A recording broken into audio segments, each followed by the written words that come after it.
In this video, I want to just give you a really quick overview of how someone would interact with an API and specifically how to interact with Webflow's API. So how to create your access token, how to find your site ID, and then how to create a simple Python script that can access that, get the items from a collection or from all of the collections on your site, and then save those to a JSON file on your computer.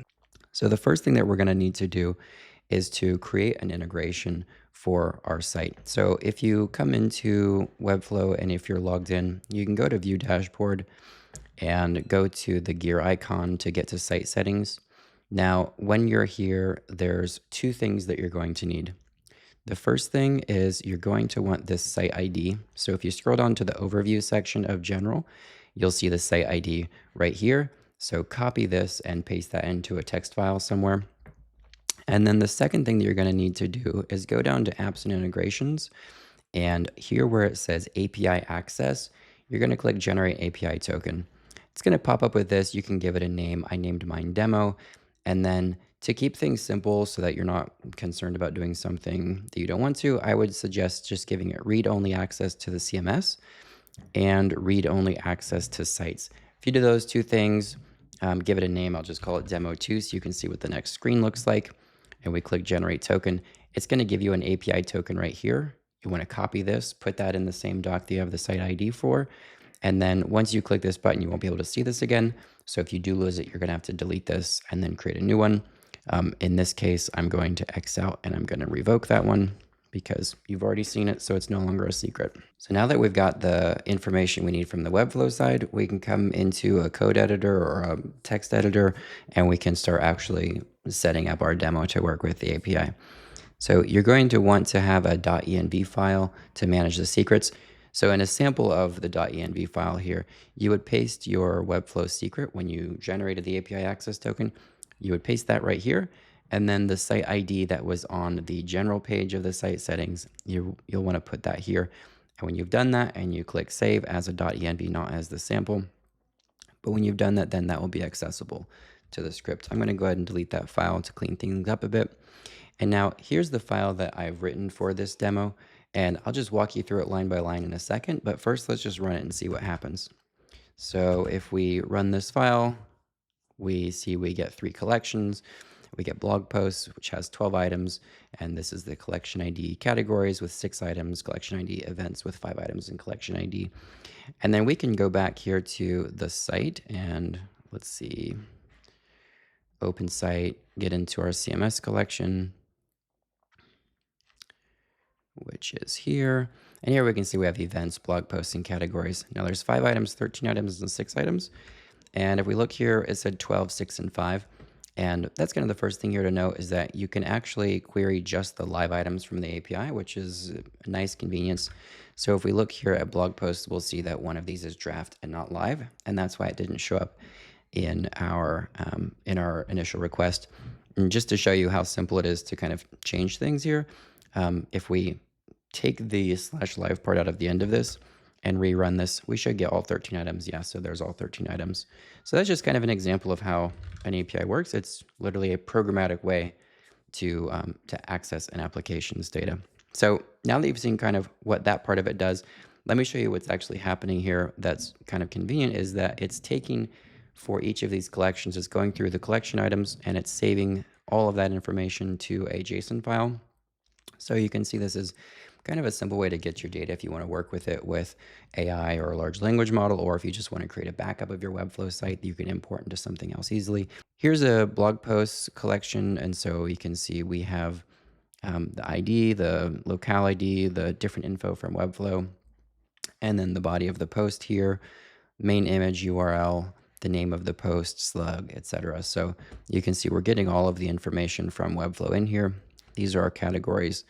And then these are the events.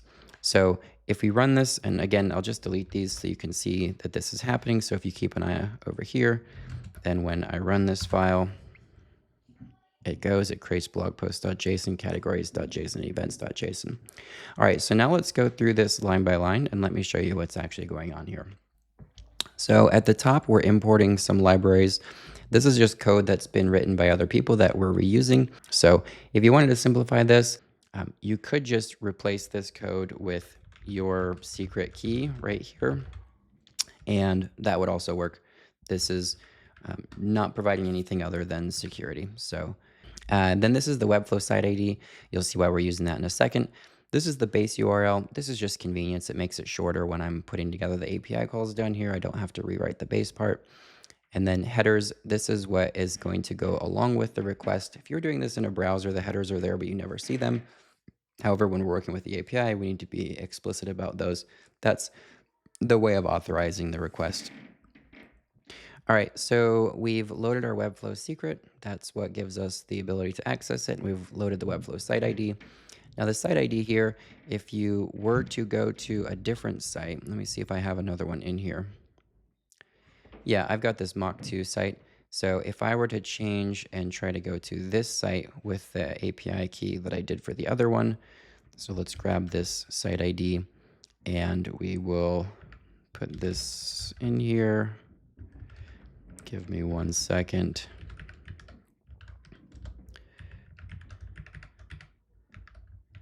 Okay, so if we try to put this Webflow site in here, it should give us an error again because that API key, right, that API key is not for that one. So you can see it's giving it site level permissions. And if you want to do this for a different site, just remember that you'll need to create an API token for that site as well.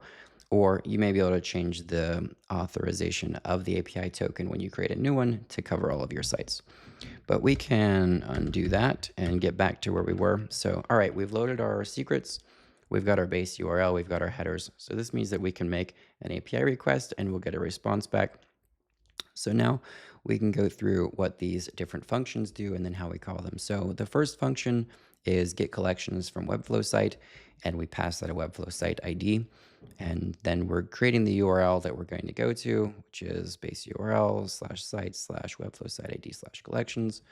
And then the API response, this is where we're actually making the request using the URL that we created right there. And then we're going to return the response, but we're just going to return, we're going to convert it to JSON, and we're just going to return the collections from that because this is get collections from Webflow site.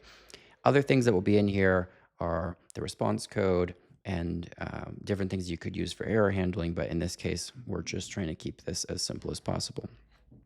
All right, so once you have collections, then you can get collection items for those collections. So get collection items from Webflow collection. We pass this a collection ID, the URL structured similarly this time. Instead of going to sites, it's going to be going to collections and then passing a collection ID and then items. And again, we selected to do live so that we're only looking at published items.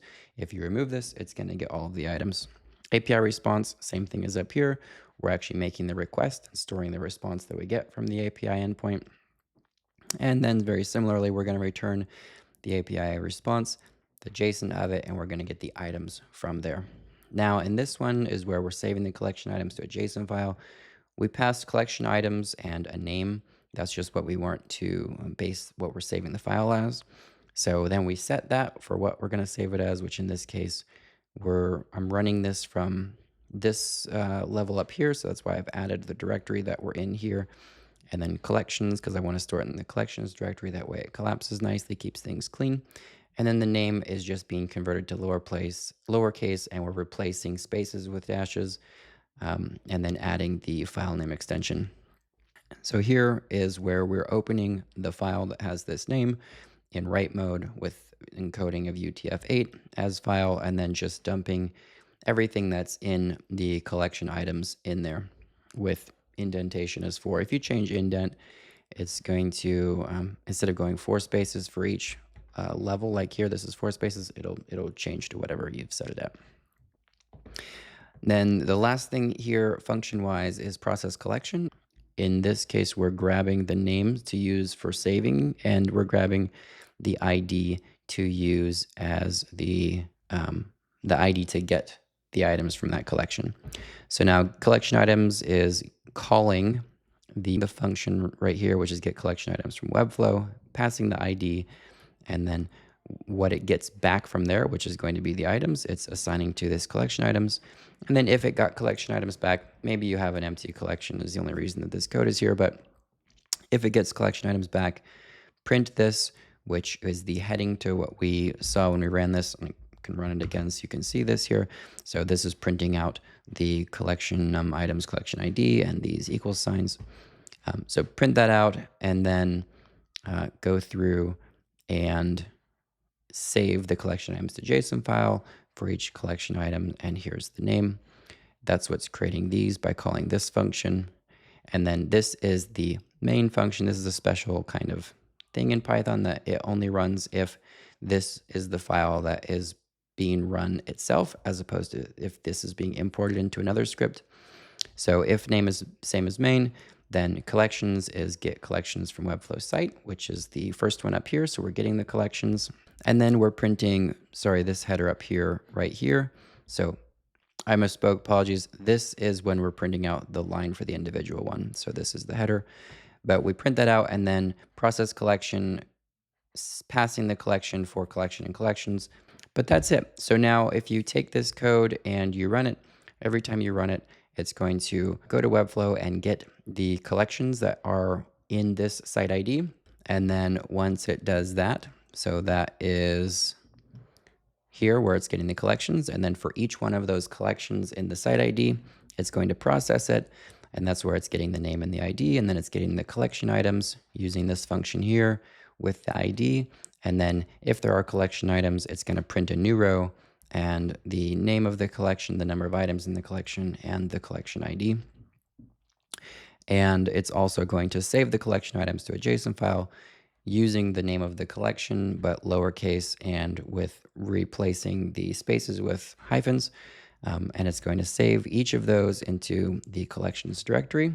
And that's it. Then it's going to exit. I don't expect you to become an expert, but hopefully by going through this, you can become a little bit more comfortable with what it actually means to connect to an API, what the code would look like. And if you want to do this yourself, all you need to do is install Python on your machine. It's a little different for Windows versus Mac. But once you've installed it, then come in here, start from the top, and you'll be able to, set up and start working with the API yourself. And then once you get to this point, it's actually really straightforward to work with AI tools to add functionality to the script. You can start writing to collections. You can do a lot of other things.